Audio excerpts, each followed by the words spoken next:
I'm Tavi Nasir, and this is Leadership Biz Cafe, a podcast that provides insights and tools to help leaders take on the challenges and opportunities found in leading today's workplaces.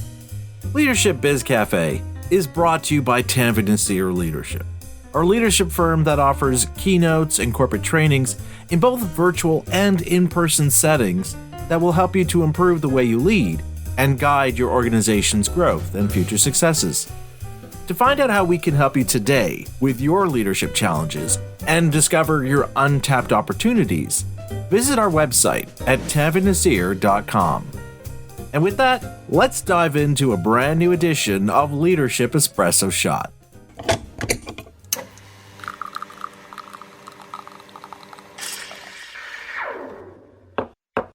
Over the course of this pandemic, one skill we've all had to learn is how to communicate in a virtual setting. Although it's been 2 years, many are still struggling not just with communicating effectively in a virtual setting, but connecting with others at an emotional level. And this is something that's been reflected in conversations I've had with senior executives from a wide range of industries where, for many of them, one of their biggest concerns is how to sustain and strengthen existing relationships with their colleagues and direct reports. So, with that in mind, I'd like to share 5 simple steps you can employ in every virtual meeting and conversation so you can improve your ability to foster emotional connections with those you lead. The first step is to make time to connect with your employees about things that are not on the meeting agenda or your to-do list. I remember about a year ago joining a planning conference call on Zoom for a leadership workshop I was going to conduct for this healthcare company. And when I joined the call, a few of the executives were in the midst of talking to one another, so I just waited until they were done to say hello. Well, they were so engrossed in their conversation, it easily took a minute or two for them to notice I was there.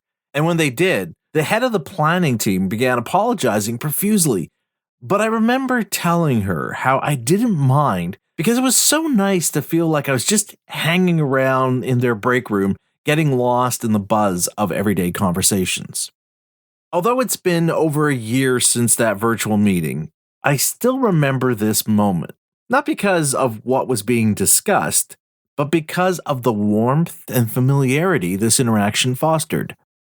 Of how these senior leaders were using this lull in their workday not to catch up on work, but to catch up with one another. To just connect with the person on the other side of that screen.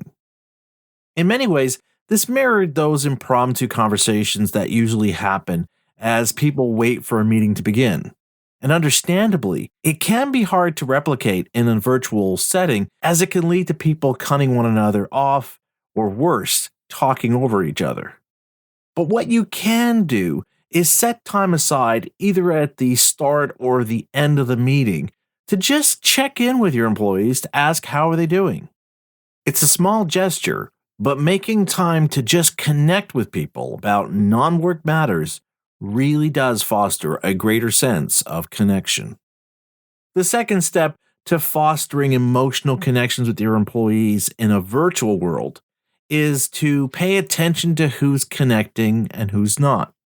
After 2 years of conducting virtual meetings, I think it's become clear to all of us how there are some people who are more comfortable communicating and sharing virtually, while others spend most of the time watching their screen instead of engaging in the conversation. Now, even before the pandemic, it was normal for some people to attend meetings and not participate. But I think we've all come to appreciate that if you're going to invite someone to attend a meeting, it's because they have something you want them to contribute to the subject at hand. However, that doesn't mean people won't feel some discomfort in connecting in a virtual setting, even after all these months. To help these employees offset their discomfort so they can not only fully participate, but foster a stronger emotional connection with others, ask them questions that you know they'd be comfortable answering because it's in their field of expertise. This will reduce their apprehension and make them more willing to engage in the conversation. You may need to do this over a couple of meetings to ease them in, but doing so will help them feel less like they're an observer and more an active participant, which is what you need them to be. Again, everyone who's at that meeting is there because they have something of value to offer. So if they're not actively participating, it's your job to create conditions that will facilitate them to do so. The third step to fostering emotional connections with your employees is to ask clarifying questions to offset the loss of nonverbal cues. As psychologists and communication experts have pointed out, one of the challenges we face with virtual communications is our difficulty in being able to pick up the nonverbal cues that provide an emotional context for what others are trying to tell us. To compensate for any missed nonverbal cues, ask questions that encourage greater clarity over what's being said by others. You can start these questions off by saying things like, "To make sure I understand you correctly, are you saying," and then repeat back to them what you heard them say. It may feel odd at first to ask these kinds of questions, but making the effort will send a clear message to those around you that you're invested in making sure you understand them, something that will definitely help with strengthening your relationship with others. The fourth step to fostering emotional connections with your employees is to offer words of recognition and praise to reinforce what matters to your organization.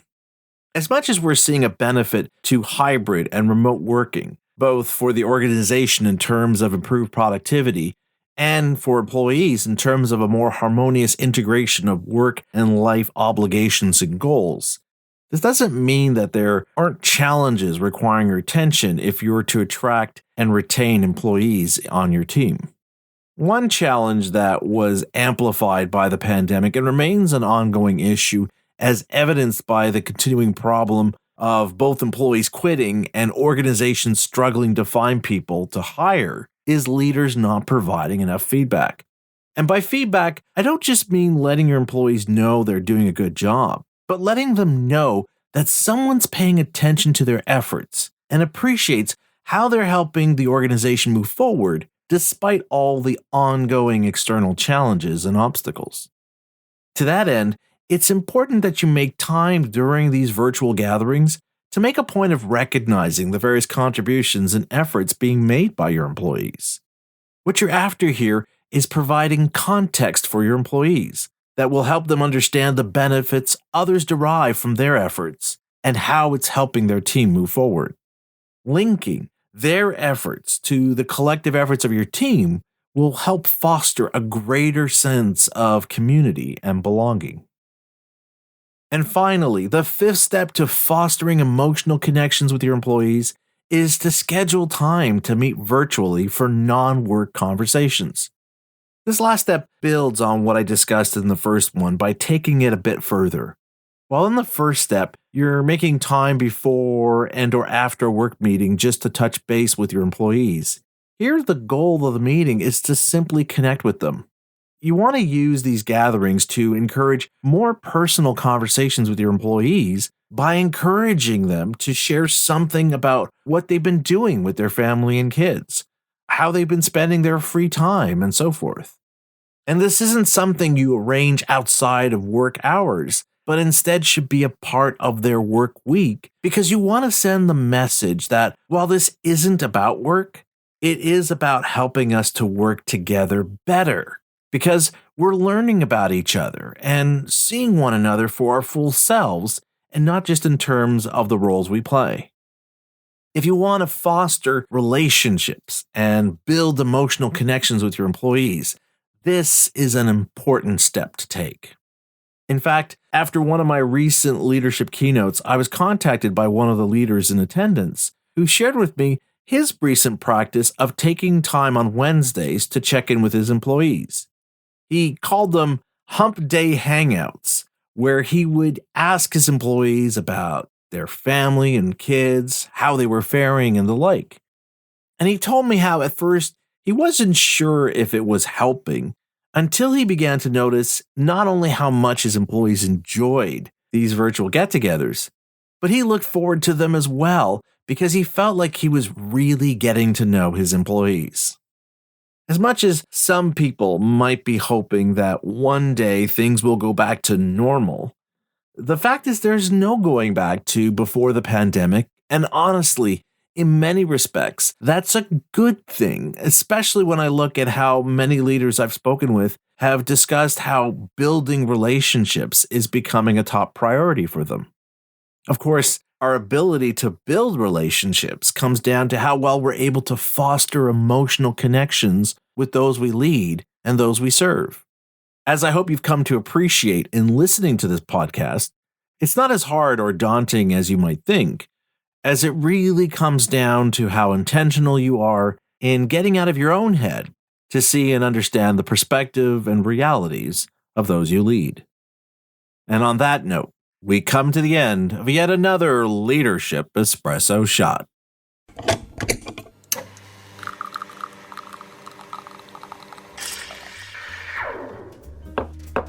So many of these episodes of my Leadership Espresso Shot series are inspired by recent conversations I've had with leaders from all levels. And in this case, this episode was inspired by a leader who was part of a virtual conference call I was on, who did the exact opposite of what I shared here. And I can tell you, not only did the virtual room temperature change for the better when they signed off, but the conversation and engagement was far superior without their presence there. And after 2 years of this pandemic, it became clear to me that some leaders are still not getting the importance of fostering emotional connections with others.